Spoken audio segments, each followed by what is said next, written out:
샬롬. 하나님께서 오늘도 저와 여러분들을 붙드십니다. 은혜 충만하시기를 축복합니다. 오늘 하나님께서 우리에게 주신 말씀은 사무엘상 1장 1절에서 8절까지 있는 말씀입니다. 오늘부터 사무엘상을 묵상하게 될 것입니다. 역사서를 묵상하는 가운데서 하나님께서 주시는 큰 은혜가 있기를 축복합니다. 하나님께서 만물을 창조하시고 인간을 만드시죠.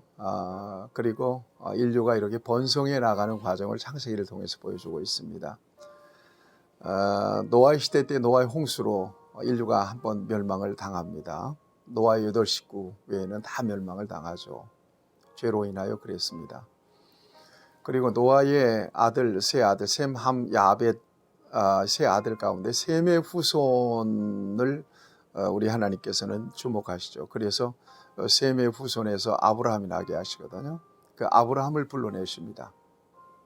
너는 너의 본토 친척 아비 집을 떠나 내가 네게 지시할 땅으로 가라. 그래서 아브라함을 통해서 하나님은 구속의 역사를 이렇게 진행시키시는데, 아브라함과 이삭과 야곱, 그 다음에 야곱의 12아들이 12지파가 되잖아요. 그 12지파가 이제 이스라엘 나라가 한 나라가 되는 거예요. 선민 이스라엘이 되는 거죠. 그래서 시대를 구분해 보면 아브라함을 비롯해서 야곱의 12아들들이 이렇게 활동하던 그런 시대를 우리는 족장시대라 이렇게 이야기합니다. 그 다음에 족장시대가 지나면 사사시대, 사사는 쇼페팀이라고 해서 재판관들 하나님께서 불러내서 능력 주셔서 이스라엘 나라를 이렇게 지배했던, 통치했던, 그래서 외부의 그 대적들로 하여금 압제를 받을 때 이스라엘을 지키고 보호했던 그런 사람들이 바로 사사들입니다. 이 사사 시대가 지나면 사무엘 이후에 왕정 시대가 시대요. 드디어 이스라엘이 왕을 세우죠. 사무엘상은 왕정 시대가 어떻게 시작되는지를 우리에게 보여주시는 성경입니다. 그리고 왕정 시대가 지나면서 선지자들이 등장하잖아요. 예언 시대, 예언자 시대가 됩니다. 그리고 예언자 시대가 지나면서 이제 예수님이 땅에 오시고 신약 시대가 되는 거죠. 재미있을 것 같죠. 역사, 하나님께서 역사를 어떻게 이끄시는지 정말 스릴 넘치는 그런 역사를 저와 여러분들이 살피면서 큰 은혜가 되시기를 바랍니다.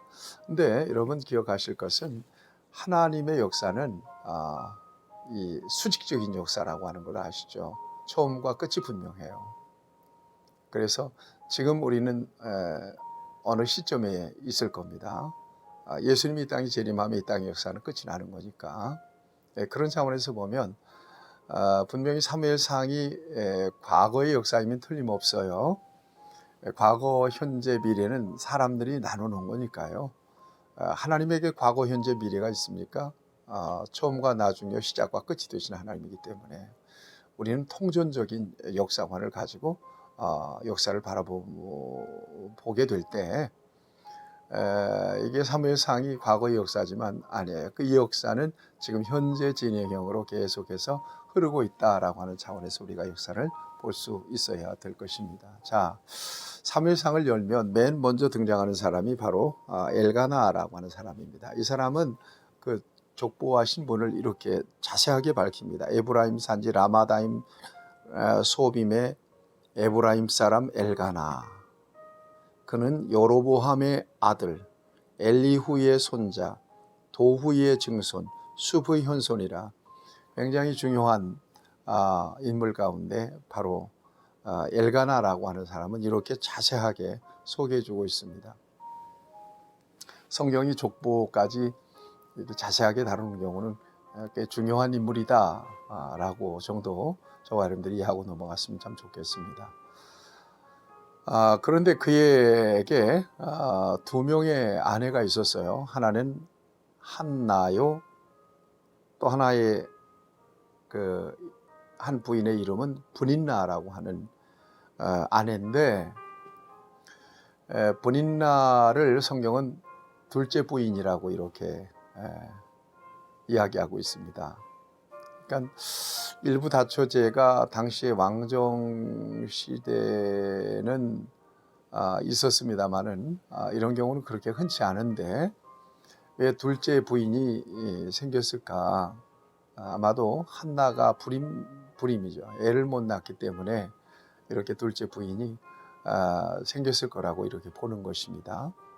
어쨌든 두 부인이 있었는데 한나에게는 애가 없고 또 브니나에게는 애가 여러 명 있게 되는 거예요. 그런데 여러분 3절 같이 한번 보실까요? 이 사람이 매년 자기 성읍에서 나와서 실로에 올라가 만군의 여호와가 예배하며 제사를 드렸는데 엘리의 두 아들 홈리와 비느하스가 여호와의 제사장으로 거기에 있더라. 실로 성전에서 매년 하나님 앞에 예배를 드렸다는 것이죠. 이때에 엘가나가 제물의 분깃을 한나에게 더 많이 줍니다. 갑절을 주었어요. 브닌나보다. 그만큼 한나를 더 사랑했다는 얘기예요. 둘째 부인보다. 그런데 그에게 애가 없으니까, 브닌나에게만 애가 있으니까 하나는 너무나 슬픈 거죠. 또 엘가나라고 하는 사람은 남편은 너무 안타까운 일이고요. 설상가상으로 이 브닌나가 한나의 마음을 자꾸 격동시키는 거예요. 여러분 당시만 해도 애 못 낳는 것을 아내의 책임으로 돌렸던 그런 시대였기 때문에 한나 입장에서는 굉장히 마음이 무겁고 괴롭고요. 또 브닌나는 또 애가 있으니까 둘째 부인이지만 그냥 한나에게 뭐 말로였는지 어쨌든 여기 다 기록은 안 되어 있습니다만 굉장히 아주 마음이 불편하고 무겁게 하고 슬프게 하는 그런 일들이 벌어진 것 같아요. 애를 못 낳아서 그렇지 않아도 면목도 없고 억울하고 정말 고통스러운데 분인나 애 있다고 그냥 둘째 부인이 자꾸 속상하게 하니까 한나는 이중삼중으로 뭐 예배를 드릴 때 분깃을 많이 주면 2배로 주면 뭐 할 거예요? 애가 없는데요. 너무나 괴로운 겁니다. 그래서 6절에 보니까 괴롭게 하시더라 이렇게 되어 있거든요. 괴롭게 하더라 이렇게 되어 있거든요. 괴롭힌 거예요. 괴로운 거예요. 그 다음에 7절 보세요. 매년 한나가 여호와의 집에 올라갈 때마다 남편이 그같이 하매 브닌나가 그를 격분시킴으로 그가 울고 먹지 아니하니. 올라갈 때마다 성경에 올라갈 때마다 남편이 엘가나가 그죠 예배할 제물의 분깃을 2배씩이나 줬는데 이 브닌나 때문에 은혜가 안 되는 거예요. 한마디로 막 격분시키니까 어떻게 격분시켰는지 여기 나와 있지는 않지만 굉장히 힘들었던 것 같아요. 그러니까 울고 먹지도 않았다는 거죠. 이 정도로 속상한 거죠. 8절을 보니까 그의 남편 엘가나가 그에게 이르되 한나여 어찌하여 울며 어찌하여 먹지 아니하며 어찌하여 그대의 마음이 슬프냐. 내가 그대의 10 아들보다 낫지 아니하냐 하니라. 그대에게 10 아들보다 낫지 아니하냐. 그러면 뭐 할 거예요? 애가 없는데. 그러니까 엘가나는 어쨌든 한나를 좀 위로해 보려고 많이 애를 쓰지만 위로가 안 되는 거예요. 전혀 위로가 안 되는 거예요. 그런데 우리가 주목해야 될 것은 이거예요. 5절 말씀이에요. 한나에게는 갑절을 주니 이는 그를 사랑함이라. 그러나 여호와께서 그에게 임신하지 못하게 하시니 그랬거든요. 생명의 주인이 누구라고요? 하나님이시라고요. 하나님께서 태를 막으신 거예요. 왜 그러셨는지 모르겠는데 임신하지 못하도록 하신 거예요. 그래서 한나가 애를 못 낳는 거죠. 여러분, 우리가 신앙생활 하면서 그런 거예요. 하나님을 믿습니다. 하나님 의지합니다. 기도합니다. 그러는데 희한하게 안 풀릴 때 있잖아요. 그리고 하나님을 안 믿는 사람들은 그냥 술술술술 잘 풀려서 승승장구해요. 우리가 하나님의 뜻을 이해할 수 없어서 굉장히 괴로울 때 있잖아요. 저는 늘 말씀드립니다만 작정하는 교인들이 굉장히 무섭습니다. 애들 입시 때문에 작정 기도한다거나 아니면 뭐 무슨 사업 때문에 작정 기도한다거나, 물론 기도하는 건 좋은 거예요. 그렇지만 뭔가 계약을 걸어놓고 조건을 걸어놓고 기도할 때는 자기 뜻대로 안 되면 어떻게 될 거예요? 어떻게 할 거예요? 대부분 다 실망하고, 어떤 사람은 작정 기도하고 신앙생활, 교회생활을 방황하는 사람도 있어요. 삐져가지고. 그러면 안 되죠. 모든 역사의 주인은 하나님이시기 때문에 그 결과까지도 받아들일 준비를 가지고 작정해야죠. 다 위탁해 드리는 거예요. 내 뜻대로 마옵시고 아버지의 원대로 되기를 바랍니다. 이게 온전한 작정이죠. 그래서 자기 뜻대로 안 됐을지라도 하나님께 감사의 예물을 드릴 수 있어야 되고요. 감사할 수 있어야 되는 거죠. 이게 진정한 작정이죠. 어쨌거나 하나님 앞에서 내가 나름대로 할 도리를 했는 것 같은데 내게 하나님께서 내 이 모든 역사들이 어그러지게 될 때, 이럴 때 느끼는 소외감, 그 상처와 아픔도 분명히 있습니다. 이런 경우 우리가 어떻게 서야 되겠느냐 하는 것입니다. 그런데 기억하세요. 하나님은 언제나 우리를 선하게 이끄시고 인도하신다. 그리고 중요한 것은 그것이 결론이 아니고 하나의 과정이라고 여기면 우리가 더 끈히 이겨낼 수가 있습니다. 이건 끝난 역사가 아니라 과정, 현재 진행형인 과정의 역사다. 하나님께서 이루실 역사는 선하다. 언제나 우리를 최선으로 인도하신다. 이런 믿음을 가지면 그 모든 상황을 이겨낼 수가 있습니다.